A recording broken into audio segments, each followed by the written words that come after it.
Great. Can we have Melanie, CTV National, please? Oh. Hi.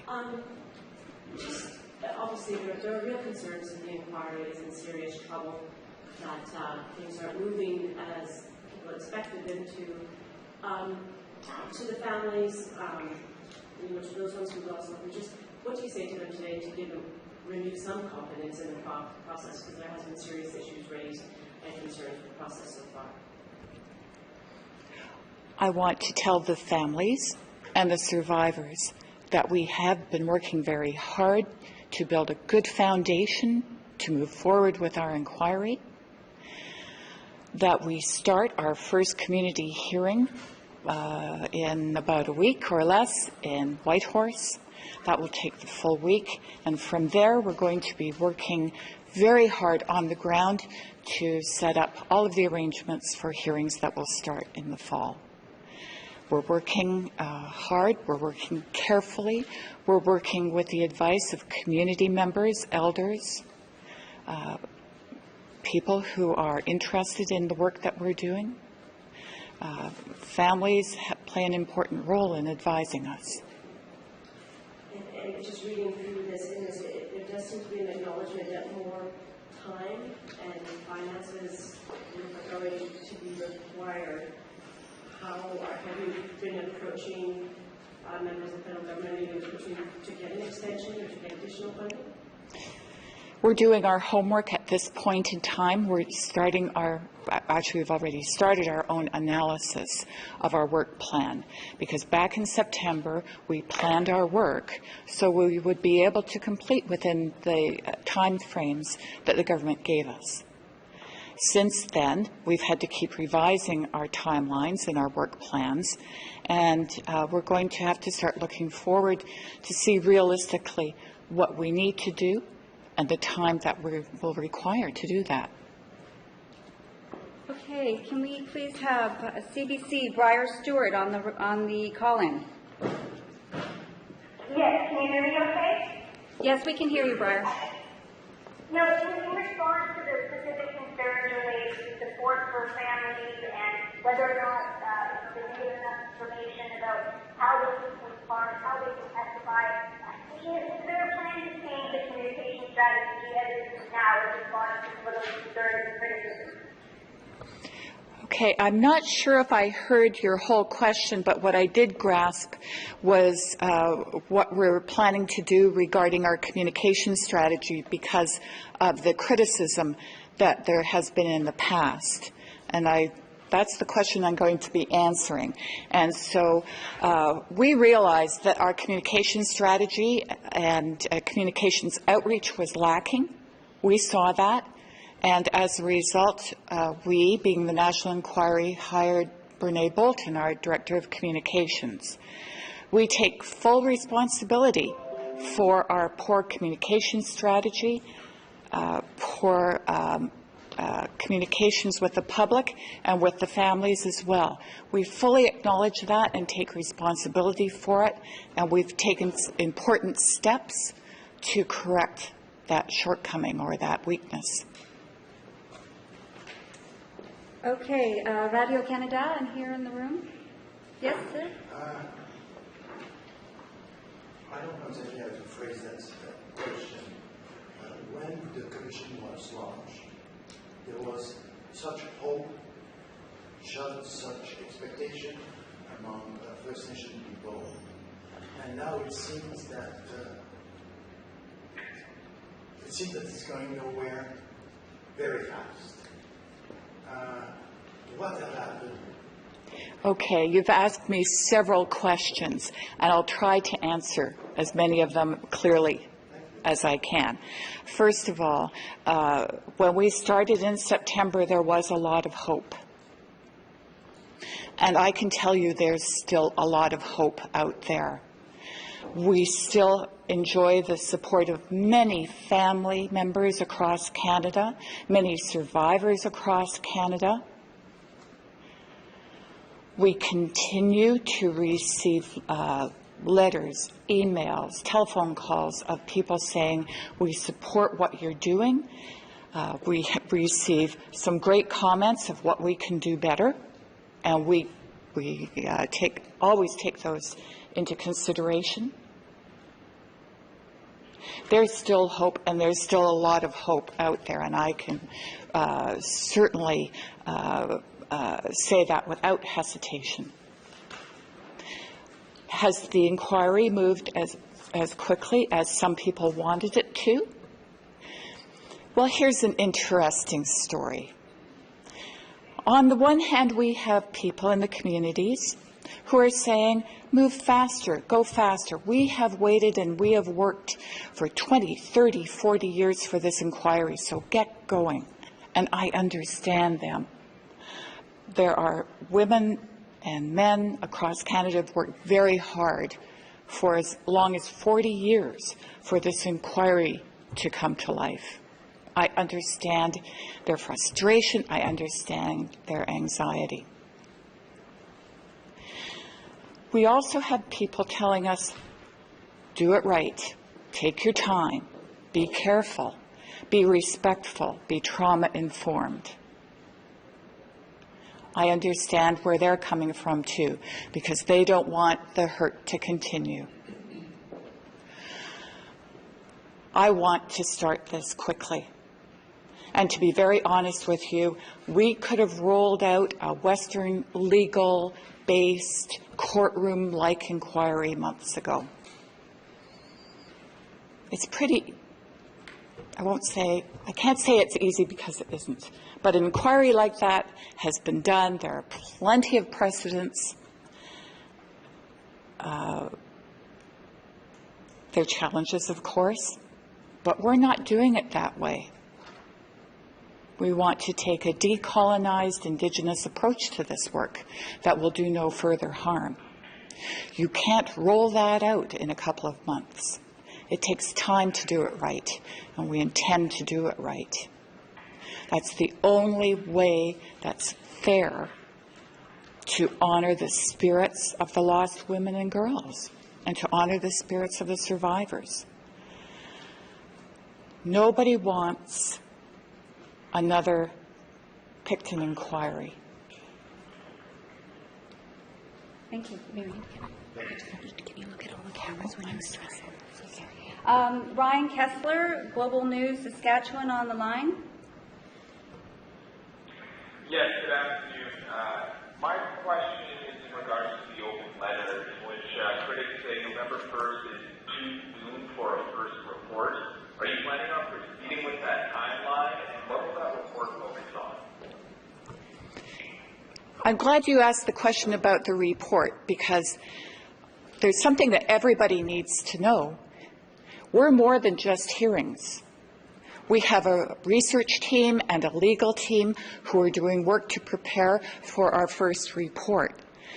So it's not visible work. It isn't something that you're going to see in a hearing room. This is critical work, considering reports that already have been done, synthesizing research and turning it around so it's useful for us in our work. We've already started identifying the questions that we want to answer in our first report. We have already started, as I've said, the research to form the basis for that report. We will have our hearings and an expert panel prior to that report coming out. So we've already started working on the framework for our first report in November, and we intend to go ahead. What it will look like, I think you'll have to wait and see. Andrea? I see you touched on this a little bit, but I was wondering if you could provide a little bit more detail on how communication better with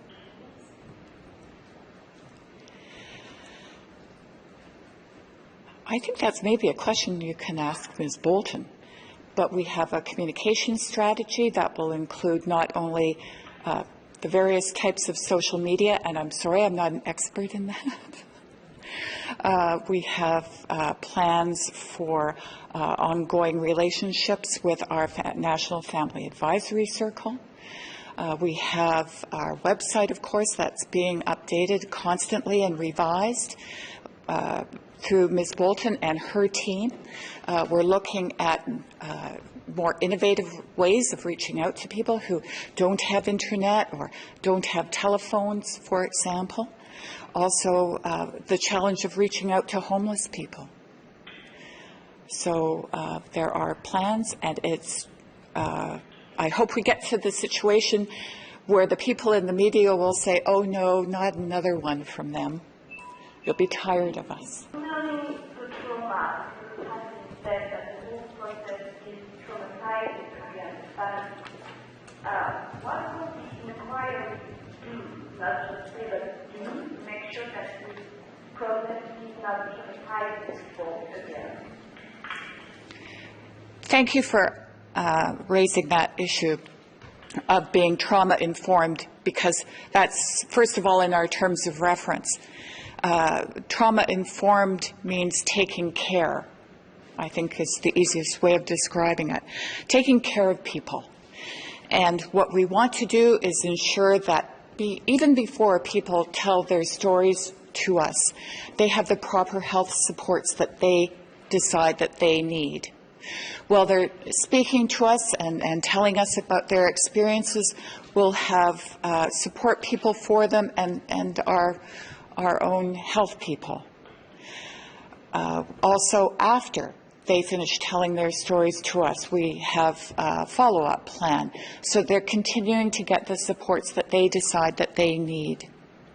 That's one way that we're going to deal with the potential of re-traumatization, and we're all very alert to that. There are other ways that we want to avoid re-traumatizing people. A very important way is through how our hearings, our community hearings, are going to be set up. For example, in Whitehorse next week, our hearings will be held in a tent outside of the beautiful Kwanlin Dun Cultural Centre. And we are going to create an environment where people feel safe, wanted, and listened to. There will be, of course, space for the hearing. There will be health supports available, as I've said. There'll be community relations people, our staff, who will make sure that families know where to go, where they can sit, who they can talk to. Also make sure that they've got food, for example, and water, because we know that this is a trying process for them. So we're trying to make it as healthy an experience we can in all the ways we can, because we know how difficult the process is for them. I think one of the most striking ways for a camera, through the lens of a camera, will be the setup of the actual hearing room. Again, we want people to have support, people close to them. We want people to be safe and comfortable. There'll be elders in the room. As I've already stated, our health support people will be there. Our community relations people will be there. And I can tell you, the hearing room, or tent in our case, will not look like a courtroom. Thank you. Angela? Ready? Hi. So this is the third communications officer that you've had in under a year. You haven't told us why that has happened, why they've been let go, or why they've left. I've asked those questions. I haven't been told what those reasons are. I'm just wondering, because all three communications officers, two have left, there's a new one now, so I'm just wondering, does this speak, I mean, you keep on sort of shouldering all the weight on the communications officers, saying it's just communication that's the problem. Family members have said, and this letter speaks to concerns about saying this is a haphazard inquiry. Is there something going on inside that speaks to this lack of leadership? I'm being told by people inside there's a tug of war between health and between legal, and there's a lack of leadership that's going on inside rather than communication. I'm wondering if you can answer that. Is that correct? Is that accurate? Is that going on inside? Well, you've asked me several questions, and let me break them down. To talk about why people have left the inquiry, that would be totally inappropriate for me to comment on, to start with. Now, for your sources saying that there's a tug of war going on, I wouldn't say that at all. What we are trying to accomplish and what we will accomplish in Whitehorse and other hearings is to have a team of people who are working with families and survivors. Whitehorse is going to be a start for us in this new relationship, because when you look at other inquiries that have occurred across Canada, none have been structured like this national inquiry, and it's new roles for everyone, and we're all finding exactly how those roles are going to play out. But I can tell you, we have the hardest working, most dedicated staff on the national inquiry that anybody anywhere could ask for. Yes, it's in the vein of communications again. I don't really answer the question about if there's a problem with leadership on the inside, but I do want to ask this other question. What is the process? People have talked, family members have talked about not being able to communicate. What is the process once family members call the 1-800 number or send in an email to participate? When can they expect to hear from somebody, and what do they do about it? The first contact is from our head office in Vancouver. The next contact will be from a member of our health team who will talk to the individual, find out a little bit more than the initial, I suppose, intake call, and then find out more about the individual, their supports, what they need in the way of on-the-ground health supports, where they are, for example, where they're physically located. And then from there they go to an interview with a member of our legal team. Now, timing of each one of those steps varies by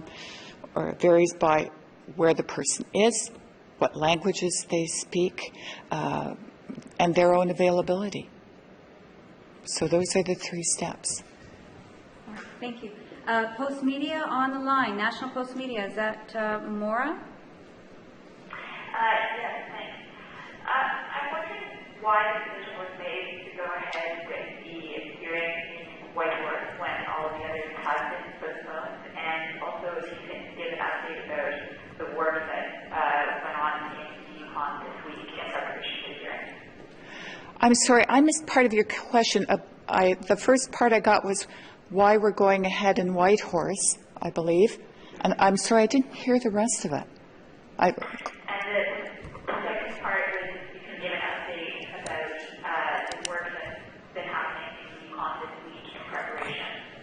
Oh, okay, thank you. Why Whitehorse? Well, why not Whitehorse? When all the others have been postponed, like why is one going ahead? Okay. The other hearings were not postponed. And I want to clarify a few misconceptions. The Whitehorse hearing is going ahead as planned. We owe that to the community. From the time after Whitehorse through the summertime, we are working. I can reassure you that we are working. 2 main streams of work. One will be the teams on the ground, like in Whitehorse this past week, to prepare the community, families, and survivors for the hearing.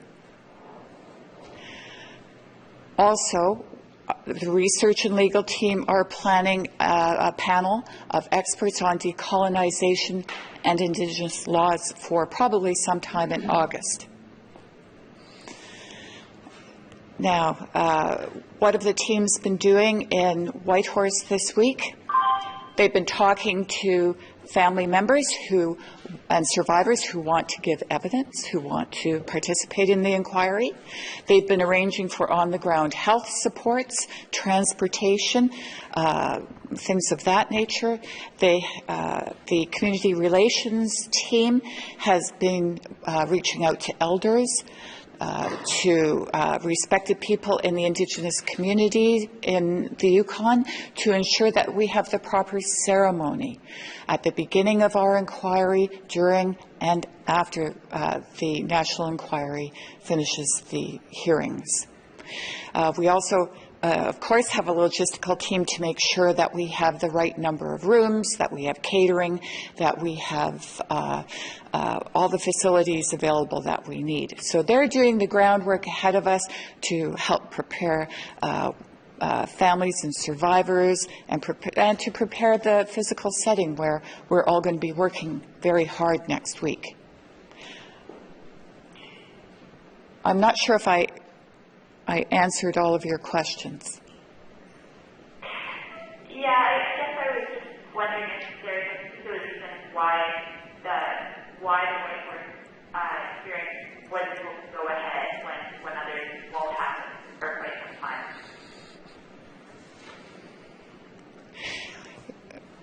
The major reason why is the advice that we received from family members and elders and others all across Canada was that we have other things to do in the summertime.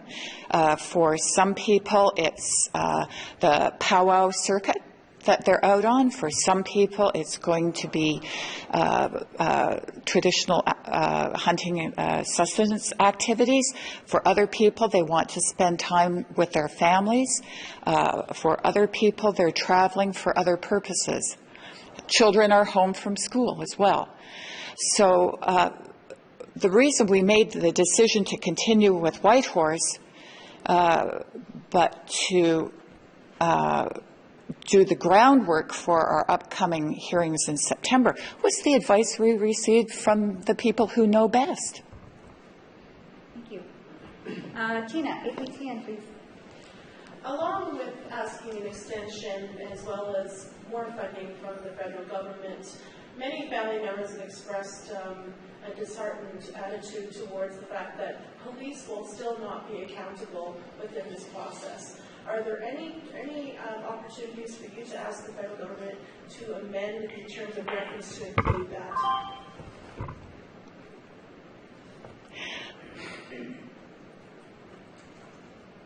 I'm pausing before I answer that because it's not a simple question to answer. You're absolutely correct in your question that or in your comments that families are disheartened. They were when the terms of reference were announced. From our perspective, though, it's something that I would like to get advice from our elders, from our family advisory circle, to see if they think that this is something we should go forward on. And then I would have to consult, of course, with our legal team to see how that would happen, or if it could happen. Can you give us an idea about the amount of funding that you're requesting and how long of an extension that you're looking for?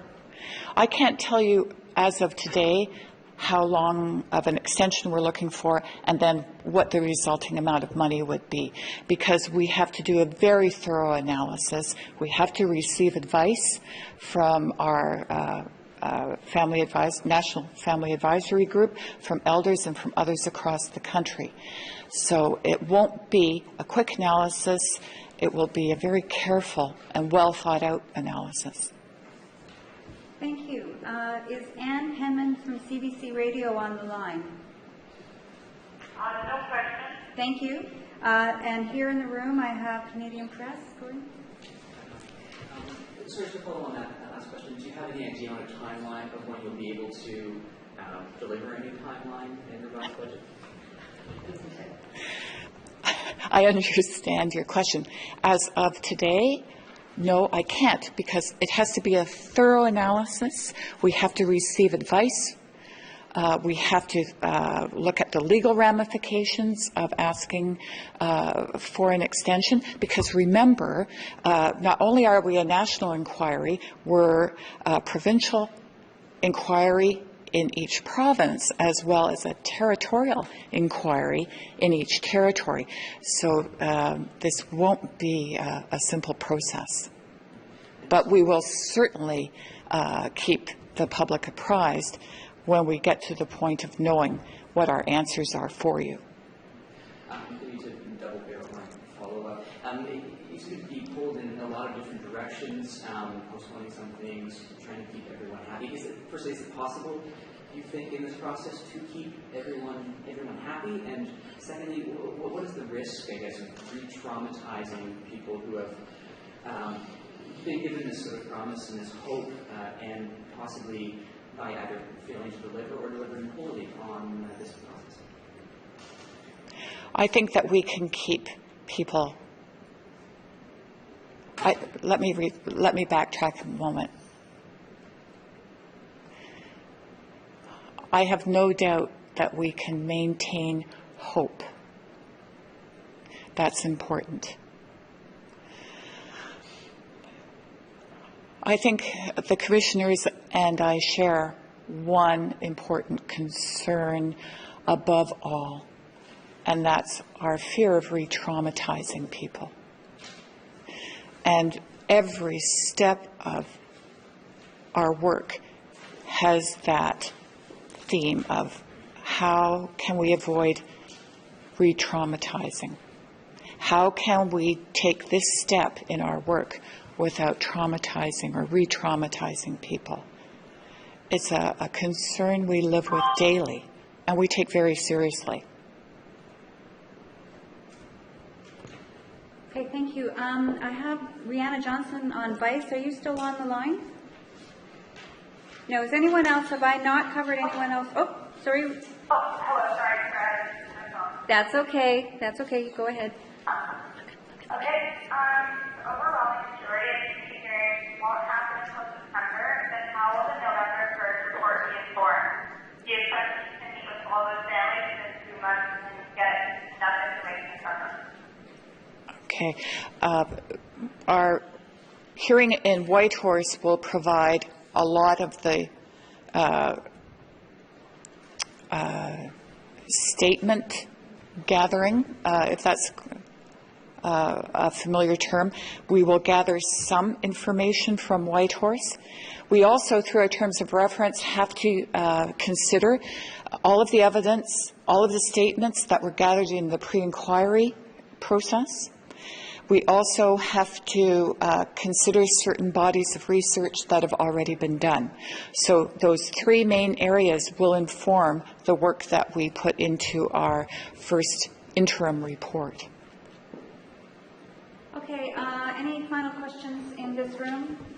Yes, please. In this open letter, there are some pretty specific questions about what we call people that are not necessarily captured by the family. Hearing, we're talking about street people, people engaged in the sex industry, people who have trouble with police, and two-spirit and transgender people. Do you have a specific strategy to approach those people and to make them feel comfortable and to have them talk to you? Yes, based on advice that we have received from street-involved people themselves across Canada, from people involved in the sex industry, directly. Two big concerns, and I should just back up for a moment. Members of the LGBTQ2S community as well have told us directly two big concerns: privacy and safety. Whatever we can do to ensure privacy and safety, we have to do. That's the only way we're going to get their participation. And so we have received advice about doing things like having statement takers that we are allowed to do by our terms of reference, to go to where those people are and talk to them and take their statements, perhaps a drop-in center, for example, or a coffee shop, so that they're not identified and they feel safe. Other ways are, again, taking Western legal tradition and massaging it so that we can use affidavits that don't identify people. Those are other ways of doing it.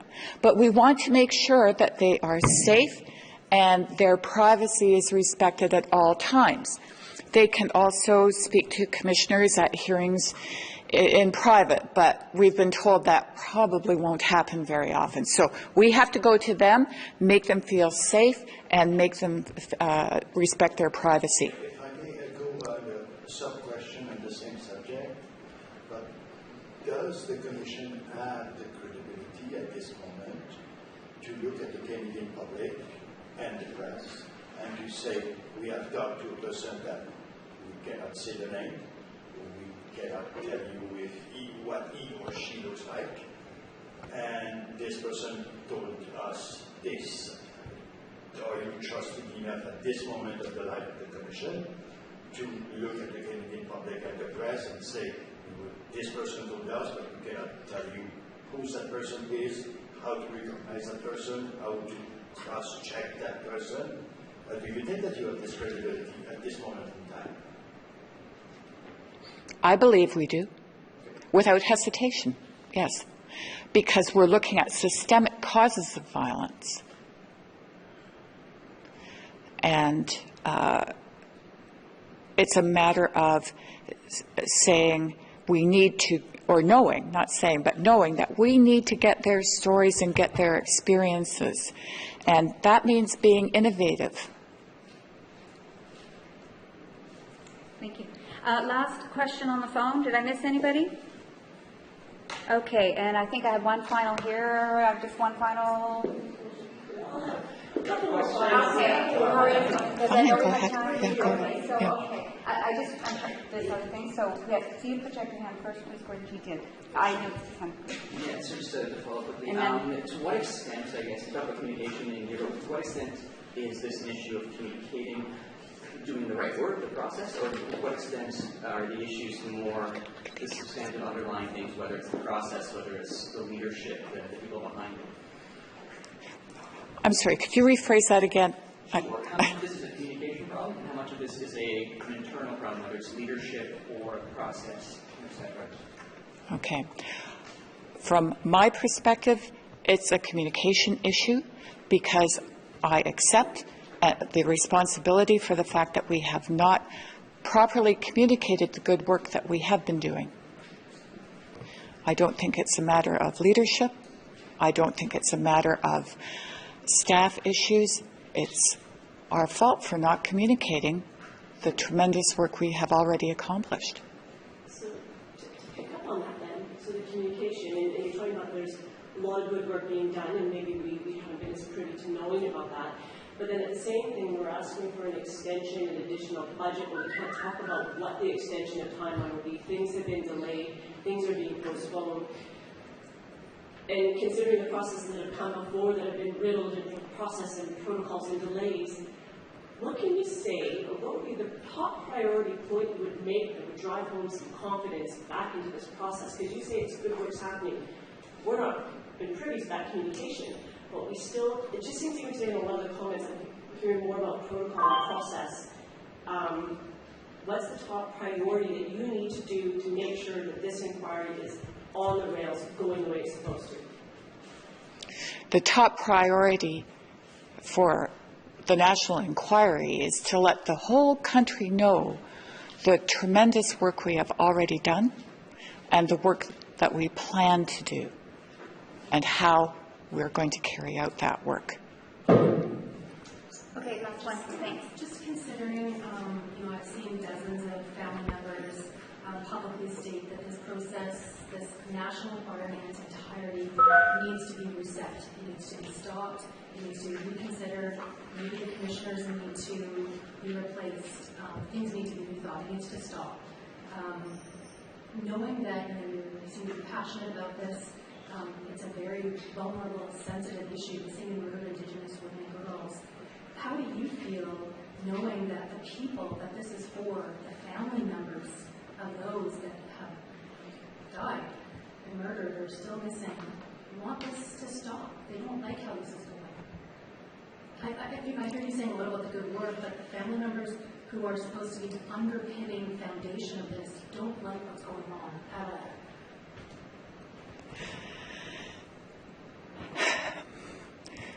Well, the feedback that we're getting at the national inquiry is not what you're saying entirely. Since the open letter was released on the internet on the weekend, we have received many calls from family members all across Canada extending their support. Our National Family Advisory Circle. But that was my question. The question is, how do you feel knowing that many people don't like what's going on, many family members? But when you say many family members, I'm getting many family members saying, we support you, and those people don't